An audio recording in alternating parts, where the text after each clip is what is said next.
Hi, everybody. Welcome back to Frazzled Dad's Minis. I'm Jim, Frazzled Dad, and today I'm going to show you how I started with this and turned it into this so that I could submit to that. I'm taking a piece called The Minotaur from Journeyman Miniatures and taking what was one of my absolute favorite pieces that I painted in my very short painting journey and improving it and updating it and submitting it to the Squidmar Open. For me, this is a big step. I've only done one small Patreon competition from Moid, a link to his Patreon. He's an amazing sculptor. And I did this Skyfire Sentinel and submitted it, and I won a bottle of resin. That was pretty cool. But it was a very small kind of neighborhood community competition. Squidmar Open, on the other hand, Squidmar's got a ginormous community. But when I heard about it, I thought, why not give it a try? I have no expectations that I'm going to win anything. My expectations are that I won't. It is a near zero chance, particularly given when I looked at the gallery of other people that had submitted, even in my novice category. There's amazing painters there, and I don't match up to that level. But that's okay. I knew that going into this effort. What I was really interested in were kind of three main goals. The first one was, what could I learn about improving a piece that I'd done a year and a half ago, right after I started painting? This Minotaur is one of my most favorite pieces that I've painted. If it's not the most favorite, it's in the top 5 or 3. And I wanted to see what I could improve on, what I've learned, and be very analytical about it. Secondly, I wanted to see if I could stay focused for several weeks to work hard on small details about this. I've got some issues about maintaining focus for a long period of time. That's a separate topic. And I wanted to see if I could stay at it at the right level of quality. Third was just working through the process and hitting submit and getting over that hurdle to put it into competition. So it was a bit of an emotional hurdle to start throwing paint at this piece. Like I mentioned, it was one of my favorites. But once I got past that and started working on the process about what I needed to do, it was really cool. I actually was on long international flight on a vacation to Ecuador back in November or early December, and I spent much of that flight writing down notes, 3 pages worth, and doing some markup on some images about things that I felt I needed to address. And I had to come up with a plan because I didn't have months of time and energy, and I needed to be very focused about what I was going to touch. So really getting high value things, being very intentional, for example, about not touching things that weren't going to be seen from the camera shots. Then, after I had kind of that in mind, I reached out to several people on Instagram, on Discord, in some communities that I'm in, and got some feedback. And the feedback I got was extraordinary for a couple different reasons. First off, much of the feedback overlapped with the things I'd already identified, and that was great validation because it helped me understand that I was looking at the right sorts of things that I needed to work on. Secondly, I got things that I didn't realize, such as some environmental things about lighting and tones that I wouldn't have thought about. I also joined a Patreon by Orkbutt, and there's a link to that down in the show notes. And it's a really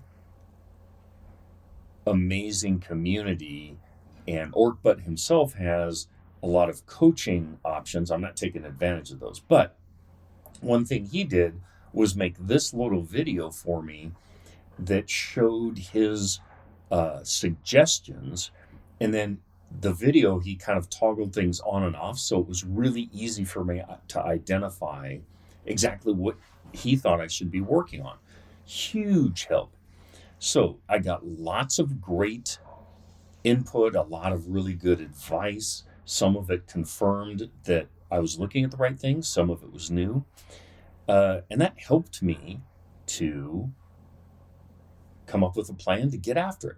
And speaking of getting after it, let's head over to the painting table and I'll show you what I did. A common thread in feedback from several people was that my rock background, and this is from Journeyman Miniatures, this was actually part of the figure itself. Anyway, common theme was there wasn't enough variation in color on the rocks, and also there was a lot of gloss. And the gloss doesn't surprise me. I'd initially done this in oils. I was experimenting around, and they dried kind of somewhere between satin and a light gloss. So I sprayed everything with a matte varnish, and now I'm working to add in some color variation. Also, I had really good feedback from one person was to try to focus on almost a color shift or color transition and having the right side, so the left side of the figure, the side that I'm working on now, being some more warm, brighter tones, and then on the left side of this, the figure's right, moving to some colder blues, and that was a lot of fun. So I'm just going through here, doing some wet blending, slapping some paint on, smoothing it out as I go along, and then trying to adhere a bit to that kind of overall environmental theme of warmer on one side, colder on another, while getting some variation in.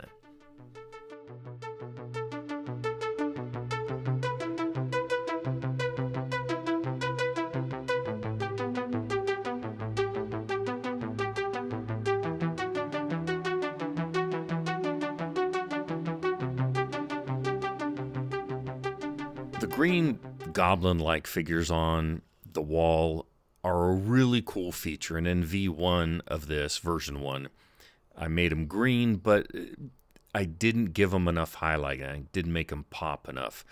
So I came back, and I think I'm using Broken Anvil greens here, and darkened everything down, and then to give it some good shadow, and then hitting it with a much brighter green for some highlight and picking out some of the really cool texture on these pieces.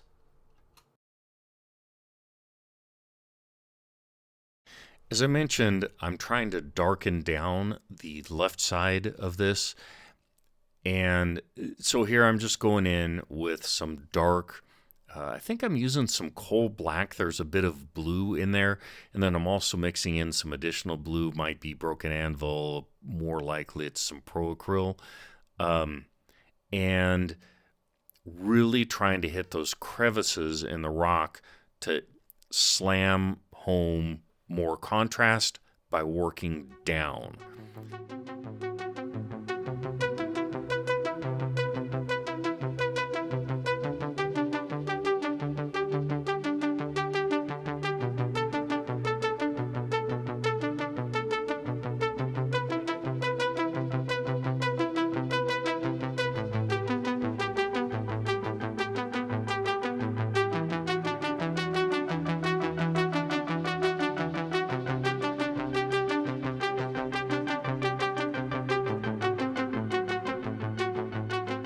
Here I'm working on getting some color on the tree vines that are part of the cast background here.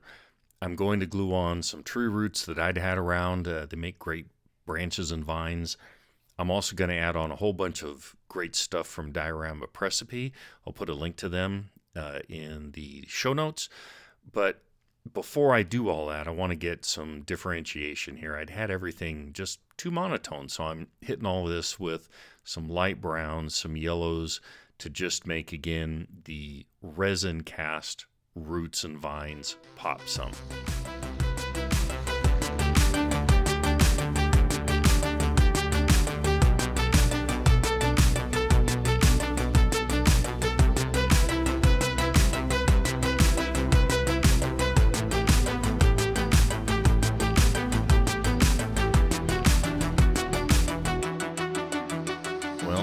is. Time to jump over a cliff and paint over that beautiful first major NMM work I did.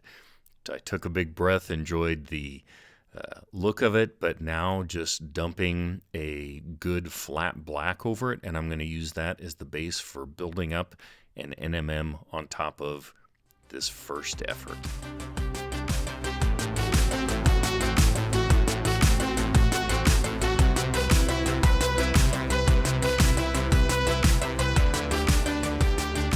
Now I'm on to the horns.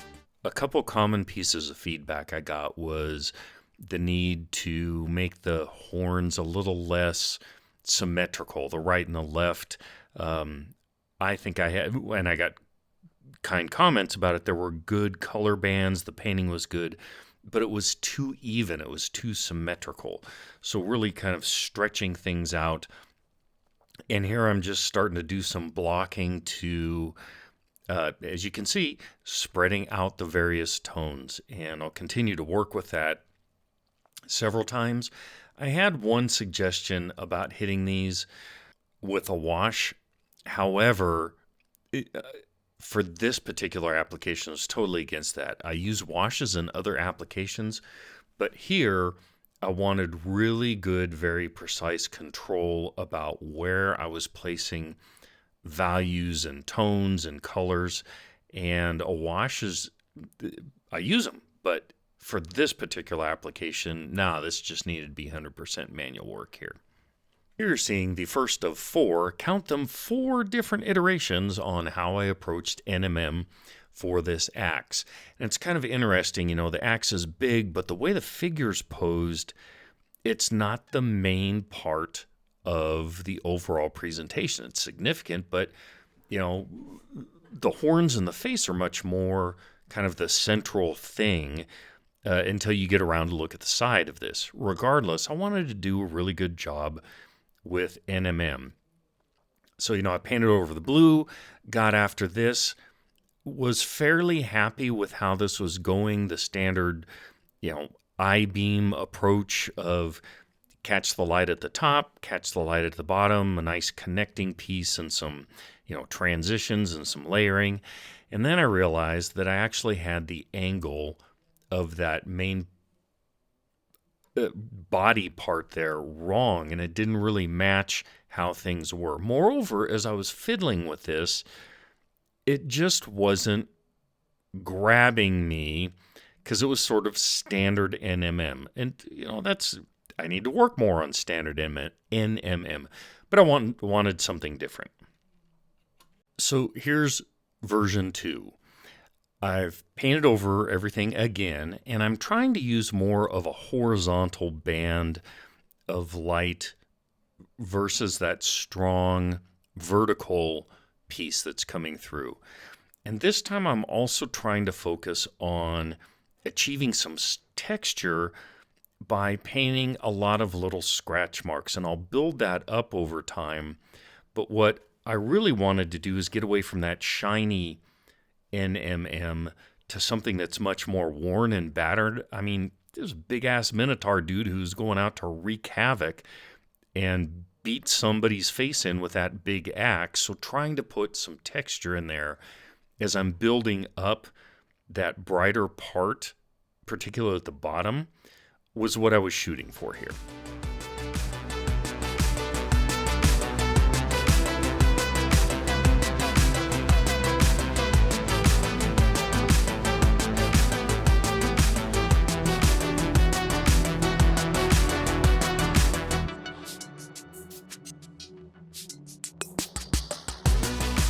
Here I'm trying to convey some rust, and I don't want to go heavy with dirty down rust. Rather, I'm trying to convey more of like a patina versus big heavy in your face. So I'm using a bit of a kind of glazy texture here with some oranges and yellows and bits of red, and I'm just trying to layer that up to get a feel of some rust here.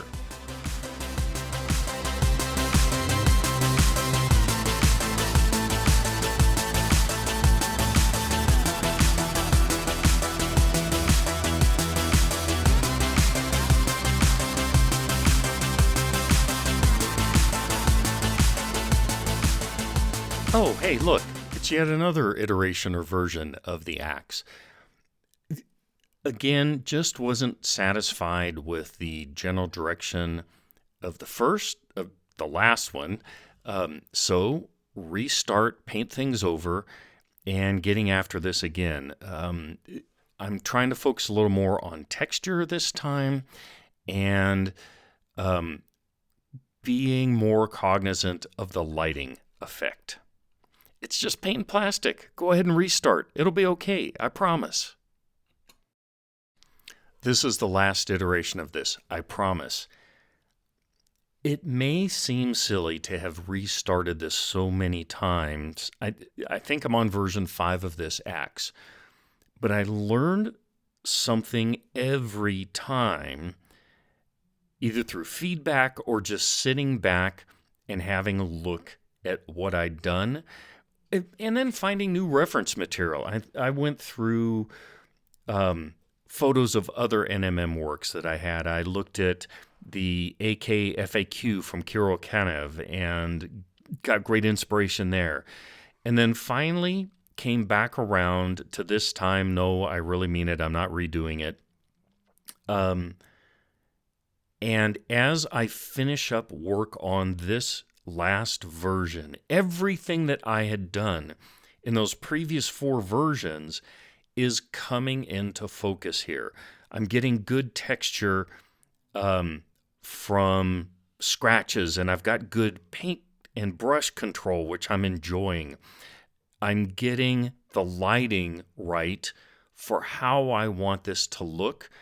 And as I get toward the end of this, I'm getting environmental stuff in, and then I'm getting the right level conveyed of worn, semi-rusty patina coarse steel. You've now seen me go through a bunch of different iterations, but again, each one of the efforts I did previously stacked up and is playing into what I'm going to be able to finish off with here. And I don't think I was overly frustrated at the time because I was enjoying getting the reps in. Yeah, enough said.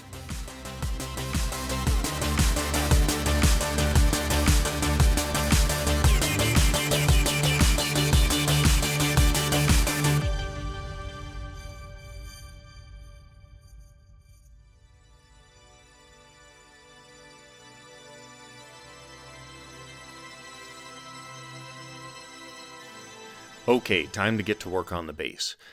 The base of the default figure is really cool, but, I want to take this to the next level. So I'm snipping off some of the rocks that are there. I want a level surface because I'm going to glue on some grass bits from Diorama Pressipe. They just make extraordinary stuff. I'm also going to make a bit of a path coming out from the door using some AK or Vallejo earth texture. So this is just a bunch of getting ready for that and then starting to glue down all the lovely bits and pieces. I'm also going to use some of the vegetation against the vegetation from Diorama Pressipe. And in addition, I've got some tree roots that I've saved when I'm doing gardening work because those make great texture pieces that I'm adding on to the background as well.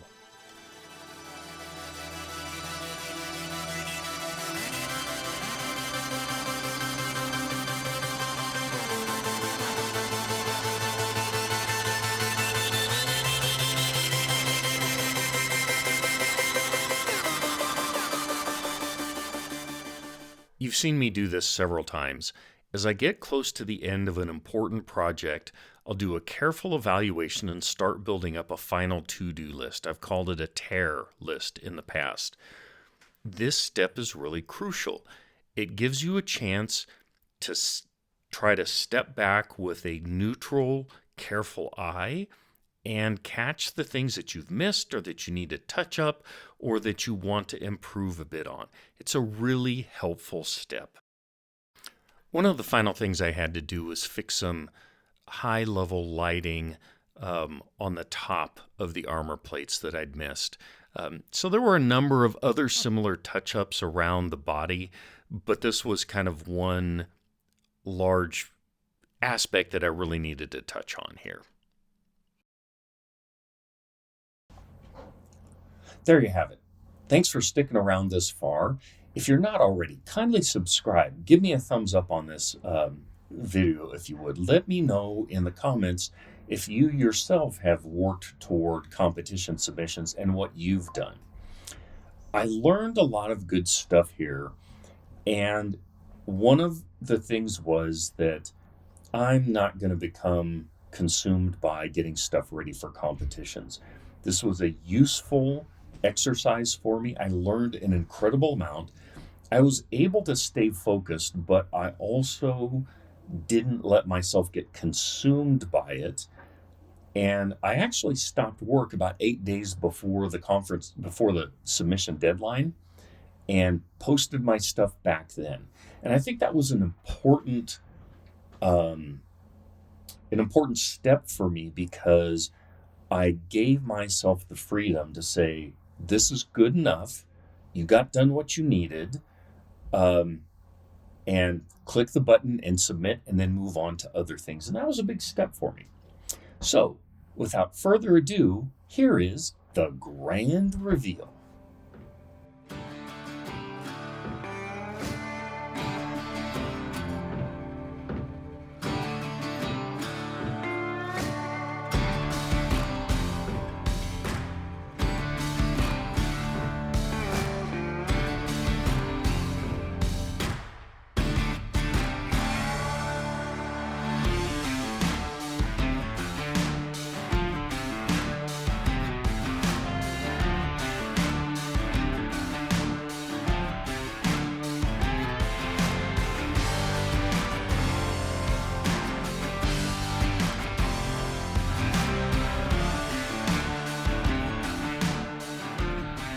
Thanks for sticking around. I hope you enjoyed this. Again, if you're not already, kindly subscribe, hit the thumbs up button, let me know something in the comments.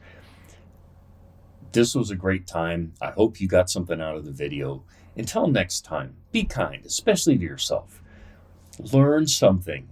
Jump off a metaphorical cliff.